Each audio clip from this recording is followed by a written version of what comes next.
William. Dude, you're gifting me this ZigZag, bro? Man. No, that's not just a ZigZag. This here is a ZigZag Plus. What? The difference between a ZigZag and a ZigZag Plus, other than what it says right here, is the ZigZag Plus has these extra holes for carabiners here, where the normal ZigZag, which I can show you in a second. Oh, nice. This is the first generation ZigZag, so they've come quite a long way. Not only in the size of the pulley, the shackle system, the bearing inside with the swivel, and now the two attachments, but you see just overall, you can put the Plus behind the original and not even see it. Anyone that's not used the Petzl ZigZag Plus, I highly recommend it. And now, it's yours. Dude, thanks, man. I'm laughing because these are really expensive, bro. I literally go on CherylTree.com or Bartlett, or what's the other one? Bartlett, Cheryl. Treestuff.com. Stuff, yeah. Amazon. Yeah. So I've got several of them. Nice. I've used them for years. Like I said, I've still got, which now I use. You still got the Generation 1? Which I use as a flip line. Oh, yeah. And then my tail is a daisy chain. I've got lots of extra room here for when I've got to maneuver far out and be far away. Up in the tree, Up in the tree, yeah. But right now we're going to go over some safety stuff and some kind of do's and don'ts, because as you're using these, you've definitely got to get used to this knuckle system and how smooth it can be or can't be, and how sensitive it is, especially if you're using it as a type of a lanyard. Whenever you're crossing, there's always the chance of collapsing this knuckle system and slowly taking a slip back and kind of freaking yourself out. So I used it before and I just touched it in the tree and dropped like 10 feet quick. And by the way, he's not giving training advice to you. He's actually showing this to me. You could just follow along. Just putting that disclaimer out there. No, wait, say it again. It's always good to know your old school knots as a backup. That's how I was taught on blade hitches and whatnot, friction hitches. But now we are in a different era of mechanical, and whether you get the Kimbo, the ZigZag, there's several other ones out there. Mechanical is definitely the way to go, but again, you've got to know your basics with how to tie knots in case you ever get in a situation where this cracks or you forget it. Who knows? Something. Yeah, it's all about making life easier, man. Nice. My very, very good friend, William Elling, of 15 years now. I could talk about him for an hour, but I'll put some other links in the videos below to videos we've done together. So I've actually got two of the Pluses, and that's why I'm giving it to you. But I run on my Plus the Adrenaline 11.8 millimeter. It's a real, let me get and read that. It's a real tight braid. You'll be instantly able to recognize this rope just from its color pattern. No other rope looks like this. Okay. Comes in 100, 150, 200 feet. I recommend for if you're running a mechanical Prusik that you get the spliced eye. And so you can run that right through. On. This comes in real handy when doing crane work and trying to maneuver around larger leads rather than going in front if you need to go behind, rather than go behind if you need to go in front. As long as you have your lanyard around the tree, this just comes unattached and you're moving along. You don't need to untie any knots. If you need to reset, redirect, boom, you've got instant access here. And then with what Petzl's done on the attachment to your saddle bridge here, the unlimited swivel, it's really nice to not have your lines constantly twisting. If you're conscious of your movement and what's going on, and you're keeping your slack on either side of your body like you're supposed to, this swivel plays exactly the role it was designed to do. Great idea. Love it. This is William's yard. We literally took a shipping container. We made a whole video about that and turn it into a shop. Like if you go in there, like you can take a nap, you can eat, you can cook. A whole wood splitting operation over here. Made a whole nother video about that. I'll put a link in the description below. That's a crane. This box truck has everything you can need. We did a whole video called the most organized truck in the world, tree truck. I'll put a link below for that. DDRT guys. So again, so this setup here that we showed just now is for our DDRT guys, but the Petzl, DDRT, what's that? DDRT, which is double rope technique. right? And there's also SRT single rope technique. A lot of guys in the industry will do both. Some guys just do one or the other. But what this device allows you to do with the accessory of this device, which is called the Chicane, also made by Petzl. Okay, this is a descending device. So now, if you're running SRT, you're anchored in theoretically here to the top of the tree, and all you have to do at this point is through your carabiner, you attach the Chicane to the bottom, you open up the Chicane's gate, you run the rope through accordingly, which it gives a great diagram inside on how to run this rope. It should be pretty self-explanatory, but in case it's not, it shows you how to run it. You close it, and it's got double gate locks here for you know, obvious safety reasons. But then now you're all set up for SRT, which smooth ascending when you have a chest harness to pull your slack, and then when you want to descend again, once it's under a little bit of load, it's super smooth. It's tough right now that it's not under load, but you can see exactly what's going on and what's supposed to happen here just by under a little bit of weight. Again, ascending down in the tree. And when you've got the one thing I like about the ZigZag Plus is the extra accessory hole here. So if you have a chest or a neck attachment that you're using this to suck up your slack, you know, a harness, this is a great anchor point. Or you could always use it here in the carabiner system that hooks up to the bottom of the Chicane. So if you're running SRT or if you're running DDRT, it really comes in handy when running the SRT, because you can run two SRT systems and have it connected to the same ZigZag here. So essentially what you're doing is you're duplicating this, but you're putting it on this end, and then what that allows you to do is come from two separate angles and more precisely ascend or descend to a certain point where you can conduct your work. Also, if you're at the top of like a maple or it's getting real skinny up there, you can have two false crotches and have two lines coming down. So essentially, when you set your anchor point, or what you call lifeline, you can double down if you're feeling not so good about the one, or if you need more access, more stability. Unlimited applications, whatever your imagination can come up with. Nice. Yeah. And I highly recommend for climbing that you use these triple action. I've seen in too many videos where the single action that don't have the button, the single action when you're leaning up against something will have the tendency to twist and open. And it's happened to me before, and all it took was one time of being scared that I instantly switched everything that had my life on it up to these triple action. If you're unfamiliar with triple action, 3. Right, triple action. So you have to first then press the button. You have to twist the gate and then swing open the gate. Where standard double action is just twist and open, which again, when you're maneuvering around in a tree, imagine my hand being a limb here. When you're in a position where you've got tension and you're leaning back and you're moving around, it's possible, and I know it's possible again because it's happened, that this could open.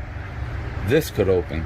And if you're running DDRT, you know, it just could be a safety issue. So again, I would recommend triple action locking beaners.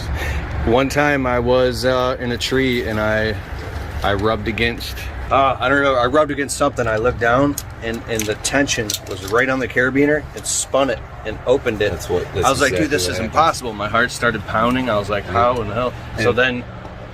So it's like, do you want to flip the carabiner around so the gate's facing you and not outward? With a double action beaner, it doesn't matter, because you could be maneuvering either way, and the slight chance of an accident happening, either something wild happening, you want to add more factors into opening that gate. If you only have a 2-key factor, the chances of it opening are greater than, say, if you have a 3-key factor, because you're essentially then playing the numbers game. If it only takes 2 actions to open something versus 3 actions, it'd be great if I could pull out a carabiner. Every single thing that you can do to make you safer and safer and safer. Yep. Even if it costs just a couple more dollars, because at the end of the day, your life and your crew's life and your customer's life or home, you know, it could all be worth the difference of 20, 30 bucks. Wow. Which, when you put that in perspective, you know, it really means nothing. But yeah, so I've upgraded over the years, and all I've got now are triple action. So I can't even give you an example of a standard that doesn't lock. These are all threaded twist locks, just for simple speed line kits. I have no examples. But this is my basic climb bag. I've got some extra pulleys. I've got the Haas foot ascender here for my SRT setup. Extra straps, pulleys, rings, a foot ascender, extra carabiners for the ground guys to grab onto. I've got a basic speed line kit with. I saw the video on Instagram at Random X, your Instagram, where you were zip lining down monster spruce tree branches all the way past the house, all the way down out to the truck, right by the chipper. Without anybody putting a hand on it, we move branches 100 feet. You know, it's all about finessing the situation the best you can to limit the amount of actual physical activity on the job. Let the machines and your equipment, your ropes and your mind all do the work for you. Right? So that was my climb bag. Here's my saddle. This is what I always go up with. Nice. Whether I need a redirect or if I'm looking to zip line, speed line, if I need to set another false crotch. This is the driver's side, left side, passenger side. I keep my hand saddle. Got a safety ditty bag on there with a quick medic kit and some duct tape, some other things you may need. We run all Cena systems, so we're not yelling and screaming at each other. I got rid of the whistles a long time ago. Oh, so you have, he's talking about he has headsets with the Bluetooth so they can talk to each other. Built into the helmets, you know, just Those a tap those of a Protos button. ones? It's called, well, the company is called Steiner, and they're out of, I believe, Switzerland, and the specific model is called Protos, which everybody's heard of Protos. They're a little more expensive, they're a little bulky, but I'll tell you the safety rating on them, the comfortability, the durability. I've had Protos now, I would say 5 or 6 years. They're just a great product, and combined with the Cena Bluetooth wireless systems, you just can't beat it. You can talk to an employee or a crane operator all the way from the backyard to the front yard with no issue, just like you and I are talking now. Just talking. Yeah. I like those gaffs, those climbers right there. Yeah, carbon fiber. Carbon fiber? Yeah. So you see now what they've done is they've come out with aftermarket systems. This is I believe the Kiwi climber that attaches onto these, and what it is, for those who aren't familiar, is it's a foot ascender, but it's upside down, so facing down. Here's the ascender and it clips on. Fun fact, let me take you inside real quick and I'll show you something.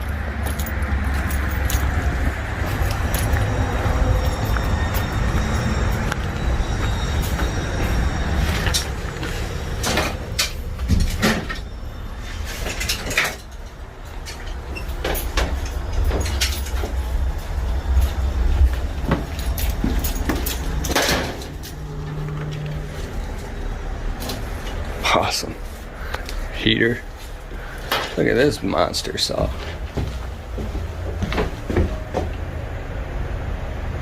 Nice.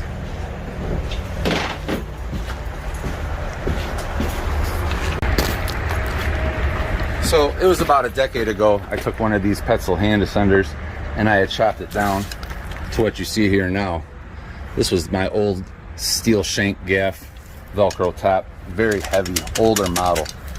What I had done is I had modified this Petzl hand ascender and I bolted it here as a foot ascender, and wouldn't you know it, not too many years later, you have attachments like this that are being made that bolt directly on to the gaff bolts.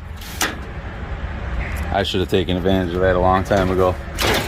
It just proves how far ingenuity can advance the industry and how quickly people realize that just something as simple as this can change a lot of people's lives and make a lot of people's jobs easier.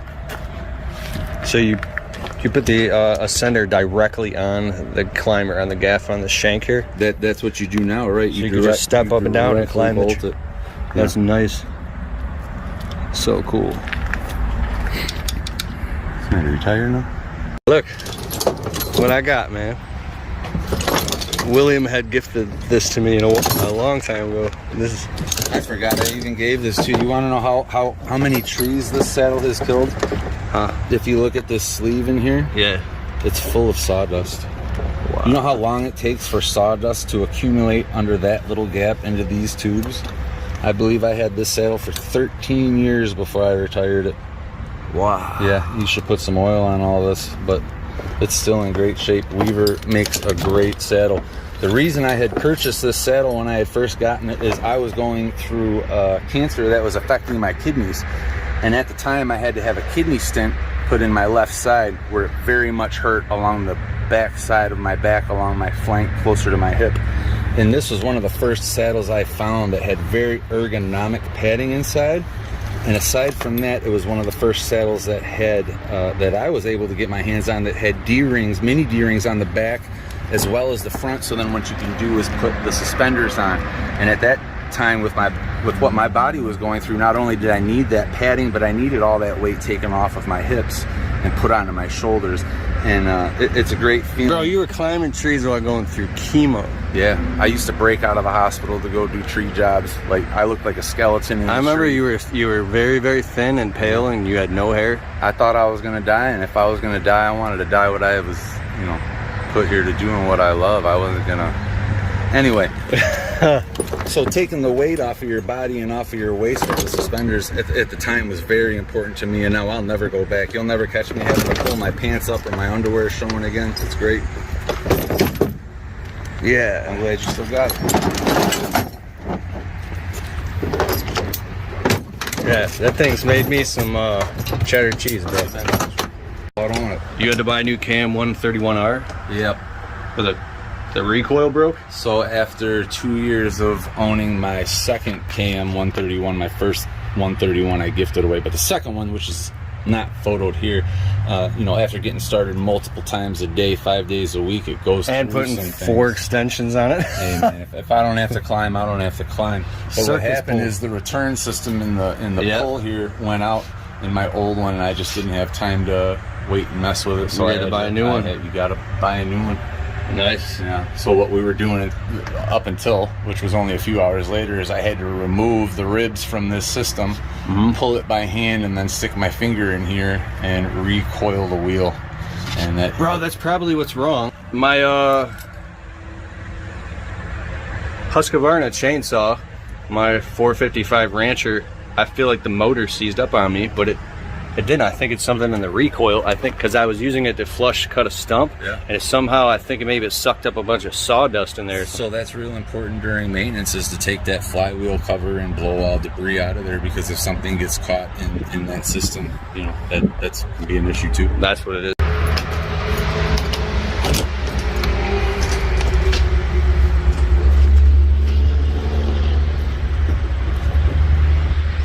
What is this, a Steiner attachment? Right.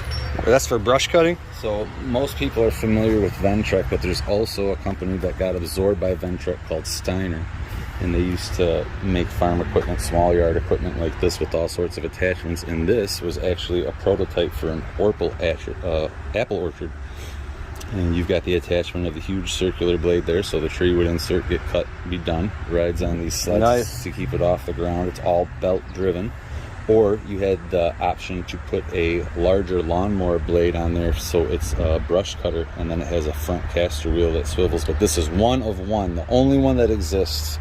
And Really? I've got it. It's sitting here rusting out. You should start up and chase me around the yard with it. You just With got my ankles. You just got to sign a waiver. I'll do it. All right, so that's William, and we're gonna make another video talking about his security system. I'll put a link below because what he did was sweet. Ready? I'm ready. Thanks for showing us all that. Yeah, All right, no, let's let's go to the go next over it. video.